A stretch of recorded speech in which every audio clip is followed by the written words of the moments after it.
আপোনালোকে যদি নিজৰ ফ্ৰেণ্ডছ বা ফ্যামিলিৰ লগত বা আপোনালোকৰ একেবাৰে প্ৰিয়জনৰ লগত এটা খুবেই ধুনীয়া ডিনাৰ বা লাঞ্চ ডেট প্ল্যান কৰি আছে বা যিকোনো স্মল গেট টুগেদাৰৰ কাৰণে এটা ধুনীয়া স্পেচ বিচাৰি আছে তেনেহলে এই ৰিলটো আপোনালোকৰ বাবে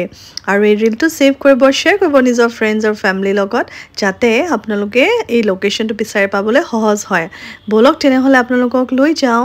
অলিঅলৈ যিখন আছে গুৱাহাটীৰ দিছপুৰত দিছপুৰৰ এছেম্বলি অসম বিধানসভাৰ জাষ্ট অপজিটতে আপোনালোকে ফাৰ্ষ্ট ফ্লোৰত দেখিব অলিঅখন আছে আৰু ইয়ালৈ সোমাই আহিলে আপোনালোকে দেখিব ইমান ধুনীয়া তেওঁলোকৰ এম্বিয়েন্সটো আৰু লগতে তেওঁলোকৰ খানাৰ কথা কিনো কম মোৰ ফ্ৰেণ্ডছৰ লগত মাজতে মই গৈছিলো তালৈ আৰু তেওঁলোকৰ ওয়াইড ৰেঞ্জ অফ মেনুৰ পৰা আমি ইণ্ডিয়ান ইটালিয়ান চাইনিজ কন্টিনেন্টাল বিভিন্ন ধৰণৰ ফুড অৰ্ডাৰ কৰিছিলো গোটেইখিনি ইমান ভাল আছিল আপোনালোকে আহিলে নিশ্চয় ডিসএপইন্ট নহব আৰু লগতে আপোনালোক কৈ থওঁ ইয়াত আছে এখন well stocked bar য'ত আপোনালোকে ককটেলছ বা যিকোনো এলকহলিক ড্ৰিংকছৰ লগতে